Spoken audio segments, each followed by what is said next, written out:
Good afternoon, everyone, and thank you for joining us on this Friday.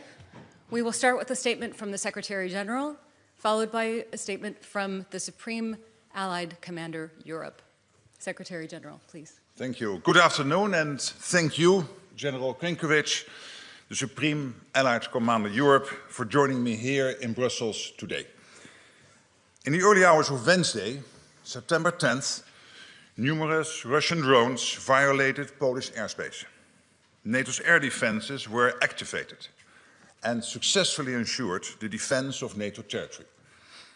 Whilst this was the largest concentration of violations of NATO airspace that we have seen, what happened on Wednesday was not an isolated incident. Russia's recklessness in the air along our eastern flank is increasing in frequency. We have seen drones violate our airspace in Romania, Estonia, Latvia, and Lithuania. Whether intentional or not, it is dangerous and unacceptable. At a meeting of the North Atlantic Council on Wednesday morning, allies discussed the situation in light of Poland's request for Article 4 consultations. Allies expressed full solidarity with Poland and denounced Russia's reckless behavior. NATO's core task is to deter aggression and defend every member of this alliance against whatever threats we face. Safeguarding our eastern flank is of utmost importance. This is why we have forward land forces deployed in 8 countries, with contributions from every ally supporting these contingents, and plans in place to scale up our presence if and when required. We have air defenses, ground, sea and air-based systems. Here too, with contributions from allies across Europe and North America working together every day to ensure that we are prepared and ready to defend every inch of Allied territory. We stood up Baltic Sentry at the beginning of this year to help safeguard critical infrastructure from reckless behavior in the Baltic Sea. And today, General Grynkewich and I are here to announce that NATO is launching Eastern Sentry to bolster our posture even further along our eastern flank. This military activity will commence in the coming days and will involve a range of assets from allies including Denmark, France, United Kingdom, Germany and others.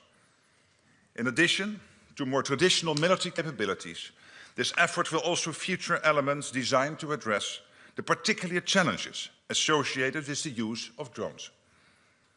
Eastern Sentry will add flexibility and strength to our posture and make clear that, as a defensive alliance, we are always ready to defend.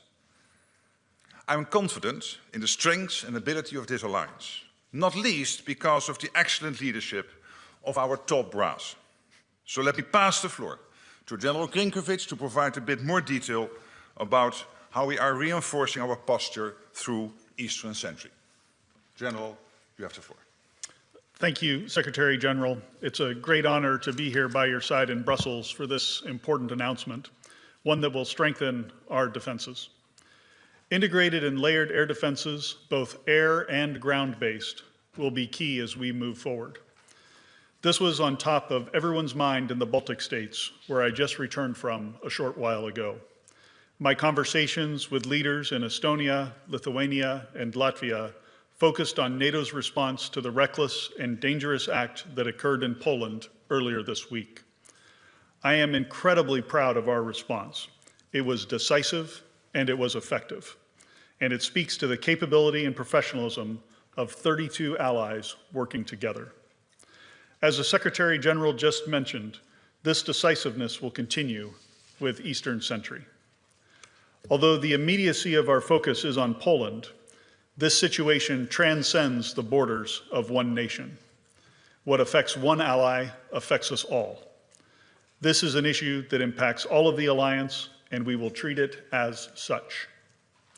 Eastern Sentry will be flexible and agile, delivering even more focused deterrence and defense exactly when and where needed. It will include additional enhanced capabilities. It will integrate air and ground-based defenses, and it will increase information sharing amongst nations. Foremost, it will even further strengthen our posture to shield and protect the alliance. Allies stand in solidarity with Poland and are committed to this endeavor. We have already seen announcements on the deployment of forces from France, Germany, Denmark, and the United Kingdom, and we expect others soon.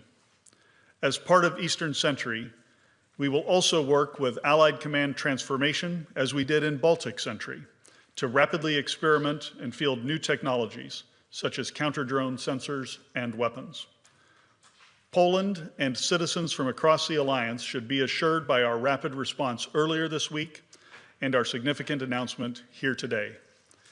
NATO will continue to defend every inch of its territory.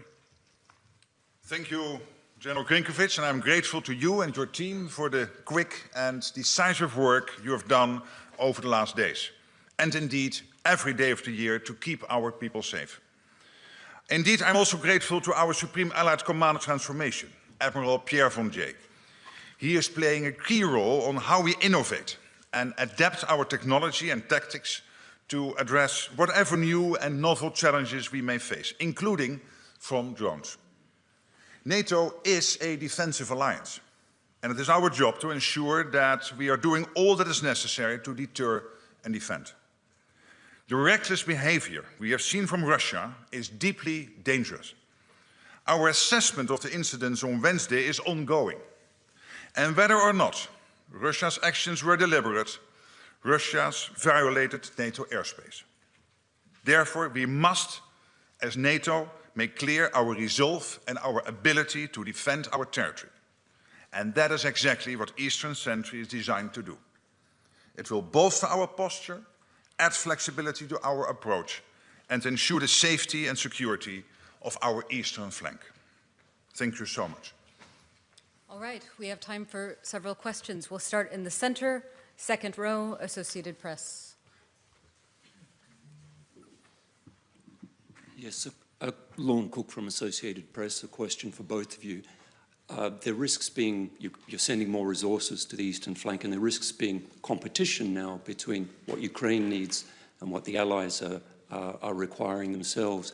Isn't it time to start allowing allies on the east to actually start firing at missiles and drones that are in Western Ukraine when they're coming toward the border? In fact, isn't it time just to integrate entirely with Ukraine, because you're facing the same enemy anyway? Sir, thank you for the question. What I would say is Eastern Sentry is focused on the defense of alliance territory. As of right now, I see no conflict between the support that individual nations are providing to Ukraine and what they are offering to contribute to this effort. All right, Agence France Presse. Thank you very much. One question for the Secretary General and one for Saka, please. Max Delaney, AFP. Secretary General, NATO crossed a Rubicon the other day by shooting down Russian aircraft over Allied territory for the first time. Is NATO now closer to war with Russia than it's ever been? And to Saka, you've said repeatedly that this was a successful operation by NATO to shoot down these drones, but it seems that you only shot down a handful of the drones, which was a far lower rate than Ukraine achieves.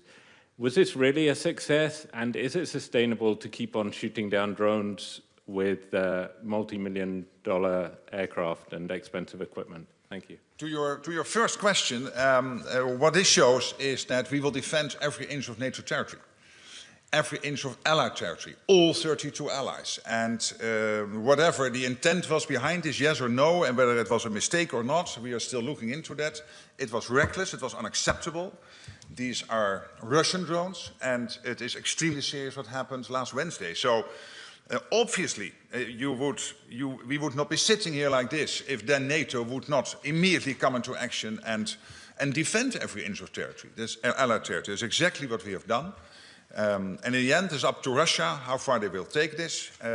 We will defend ourselves. We are a defensive alliance, not an offensive alliance. We will defend this beautiful 32 alliance established in 1949, and will make sure that our 1 billion people stay safe and stay free. Sir, for the part of the question that you directed to me, I do think it was a highly successful operation intercepting the drones that we did with the Dutch F-35s and the other assets that contributed to that. As successful as we are, we always learn something in the debrief, as we would say in the fighter business. And so we are always looking for ways to enhance, to learn from the smallest tactical error to how we're approaching certain problems.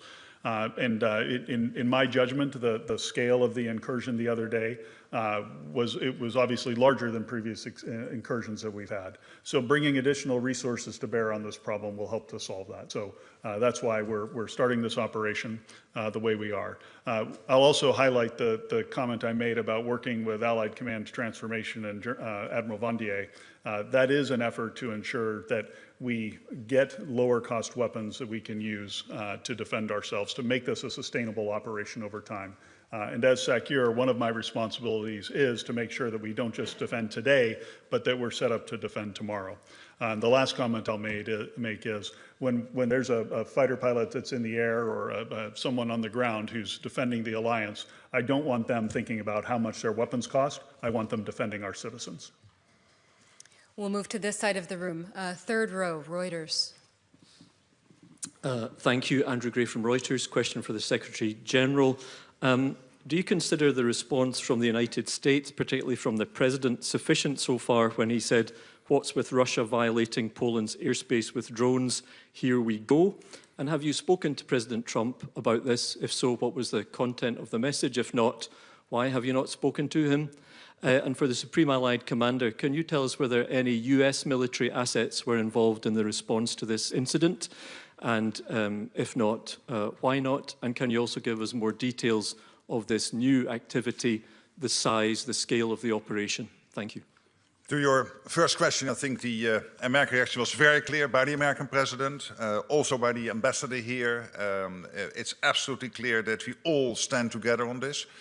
America's commitment to NATO is ironclad in every sense, there's no doubt. So I was very happy with the American reaction, and I'm not disclosing every phone call, every discussion I have. But you have seen in the press reported a phone call by the Polish president to Donald Trump, the American president. I spoke also with the Polish president. I think that was a very good phone call, clearly building also on the excellent relationship the two have been building last week during the visit of the new Polish president to the White House. So I'm absolutely satisfied on that front. As far as U.S. military assets, I'm right here, and I'm involved. The United States commitment to the integrated military structure of the alliance remains.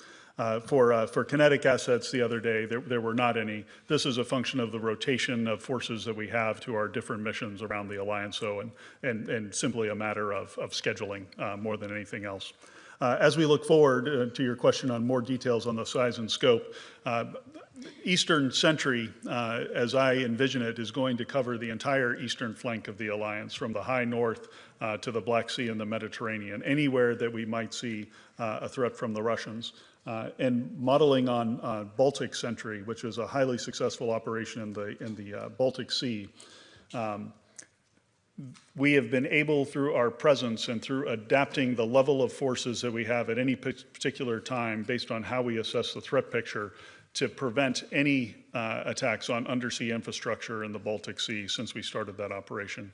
The same logic of this vigilance activity will apply, in that across the eastern flank we'll constantly adjust and change our posture in a manner that keeps the adversary off guard, but also responds to specific threats as we see them emerging. Fourth row, center. Thanks for the question. Thomas Kutschka with Frankfurter Allgemeine Zeitung. I have two questions. The first one for the immediate future. When will this new operation be up and running? Baltic Sentry was just a matter of days. Is that the time frame you're considering? And then in the longer term picture, the President of the European Commission this week suggested or proposed a drone wall as an answer to the new threat to be possibly financed from the common EU budget. I'm just wondering what your thoughts are about this idea. It's something that comes from the Baltic states. Is that the right way to go to better protect the eastern flank? And I leave it up to you who wants to So I take reply. the second question and Grynkewich, you do the Okay, first. sure. Yeah.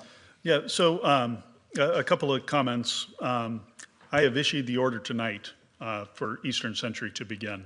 The order went out as this press conference began, and so operations are being brought together immediately underneath my authorities as SACEUR. Now, it will take some time for us to bring everything together with the new contributions that have been coming in, and we'll continue to work on this and refine the design of the operation moving forward, but it begins immediately. I'll just make one comment on the drone wall, Secretary General. This is very in line with some of our thoughts of fortifying our eastern flank from a land and air domain perspective. And just coming back from the Baltics, the number of states are making investments in technologies, learning lessons from Ukraine about what kind of sensors and what kind of weapons, kinetic and non-kinetic, might be effective. And so integrating those sorts of defenses into our daily deterrence activities and into our regional plans is absolutely going to be something that we want to do moving forward. Exactly. Now, and then to your question about Ursula von der Leyen, the President of the European Commission, I think she had an excellent State of the Union. There was a lot of defense in there and a lot of, how also the EU can help here and contribute to the overall effort. And this is exactly what we have been doing since October, since I came into office. And of course, we are close personal friends, and the EU and NATO are extremely closely working together on all of this, where we all agree that NATO is about the standard setting, about the capability targets, the defense plans, and the EU is about all the soft power, because you cannot fight with plans. You need to have the weapons, the defense industrial base and all that, and there we need the European Union. Also, of course, there's the question of money. Your question is also referring to that part. And of course, when it comes to money, there's national money. But everything the EU can help is great, and where the EU can bring together initiatives to, for example, when it comes to drones and developing the industry, that is all extremely helpful and absolutely in line with how I, and I think also the President of the European Commission, see the division of labor. And here we can learn so much from, of course, Ukraine itself. They have a well-established defense industrial base. They have a lot of experience now with drone interceptors. We have JTAC, the Joint Analysis Training and Education Center in Poland, which is joint NATO and Ukraine, where we take lessons. And as we both said, Admiral Pierre von Jay and his team in Norfolk, of course, working day in, day out on making sure that we apply the latest insights, technologies in how we build our posture. Okay, we'll come to the second row in the center, please.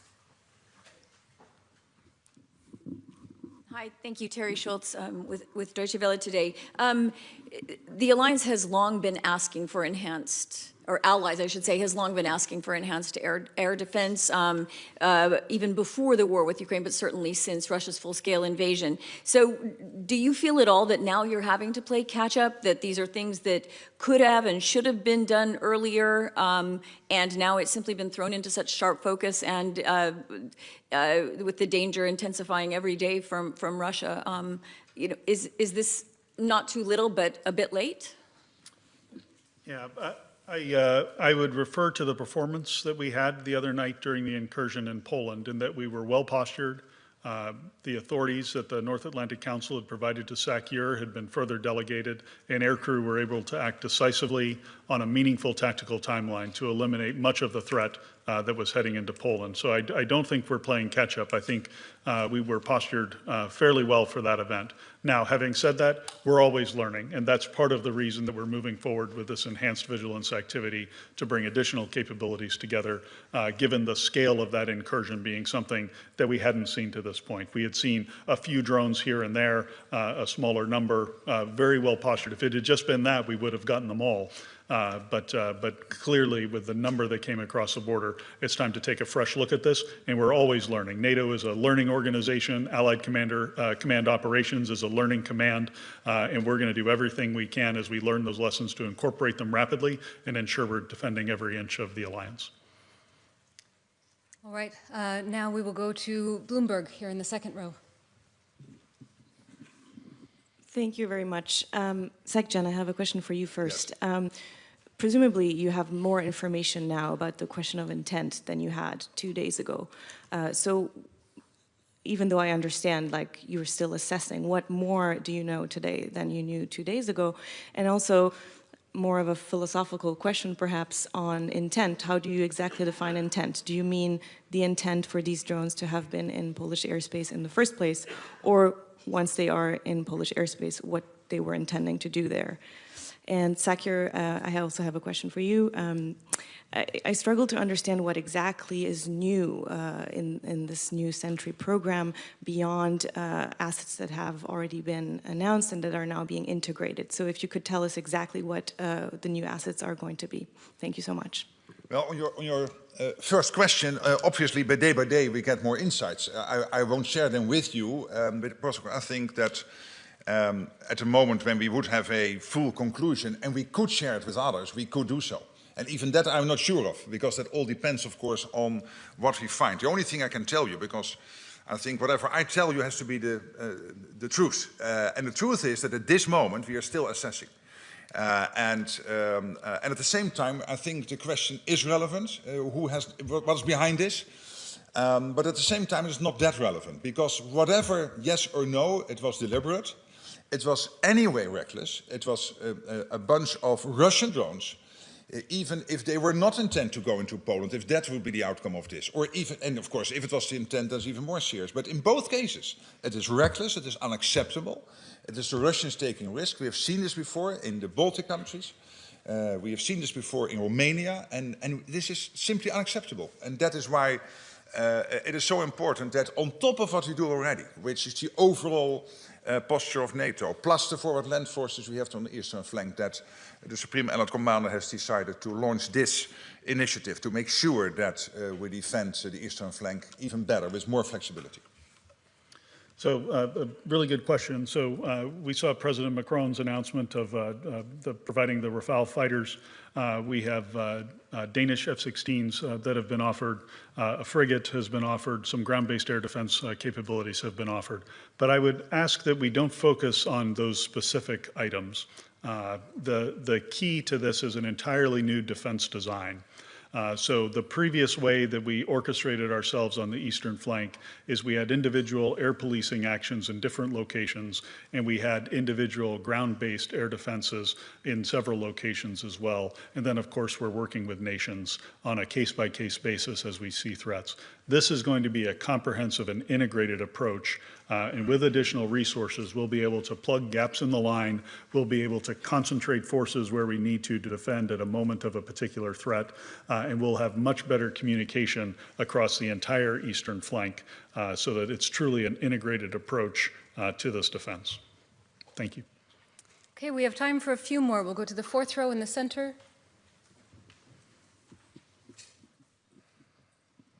It's Gül from NTV Turkey. Just a little follow-up to my colleagues from Bloomberg question with regard the intent. We don't know yet the intent, but there were some, no divisions, but different approach from member states with regard to support we have to give to Ukraine or to defend ourselves. So do you think that this Russian aggression unite against, again, the member state, that we should give the necessary helps to Ukraine and that we should defend ourselves? And my question to Sakir is that if Russia aggression increases, do you need to come back again to North Atlantic Council to have a mandate, or is the operation given now gives you enough room so that if the aggressions increase, you can increase your ways and means? Thank you. On your first question, as I said, we are assessing it. And again, the answer to that question is, of course, of relevance. But anyway, it is unacceptable what happened. And anyway, it is the Russians behind it, because these drones came out of Russia. So the question is then, was it deliberate or not? And of course, that's relevant, but only to a limited extent. Because in the end, whatever they did, it is reckless, it is unacceptable, and we cannot accept Russian drones entering European, EU, NATO airspace. Allied airspace. That is absolutely impossible, and that is why we need to defend ourselves against it. On your second question, it is and. And this is exactly what also the Supreme Allied Commander said before. One, we have our plans in place, and we can, as we speak, if any attack would take place on NATO territory, we can defend ourselves. And then, of course, we have the coalition of the willing, working on if there will be a peace deal in Ukraine. Let's pray it will be there as soon as possible. that we are able collectively to put in place the necessary security guarantees for Ukraine. We can do that. And what General Grynkewich today announced, we can also do, without spreading our resources too thinly. No, thank you. And I'll just add to what the Secretary General said. As Supreme Allied Commander Europe, I'm incredibly grateful for the NAC, for the authorities that have been delegated under the defense and deterrence family of plans that we have, including here during our peacetime period.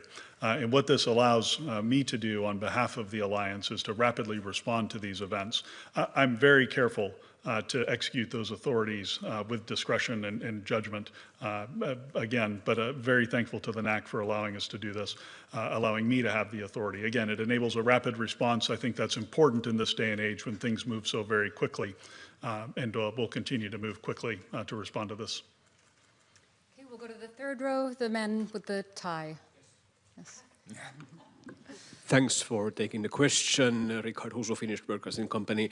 This is for both the Secretary General and the Supreme Commander, if I may. The threat of airspace violations and drone attacks is obviously a shared concern for all allies, but would you say that countries with a longer border to Russia are more exposed in this regard, and could they expect some specific or enhanced help from NATO to tackle this situation? Thank you.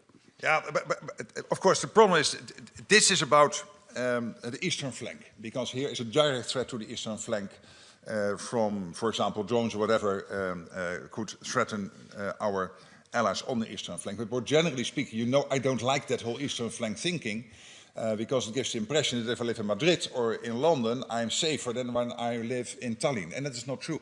Because these latest Russian missiles, when they will be launched, they come down with 5 times the speed of sound, and they will take 5 or 10 minutes longer to reach Madrid or London than they take to reach Tallinn or Vilnius. So in that sense, let's agree that within this alliance of 32 countries, we all live on the eastern flank. Why is this Eastern Sentry so important? Because this concentrates on this very specific issue, which is airspace violations and making sure, and whatever other threat there is there, that we can better and with more flexibility defend ourselves in that part of NATO territory. I guess I would just add for commentary, I have a fairly robust portfolio at the operational level of war of dealing with drone attacks from my time in the Middle East. Including large drone attacks from Iran toward Israel back in April of 2023. I'm sorry, 2024. The range that those drones can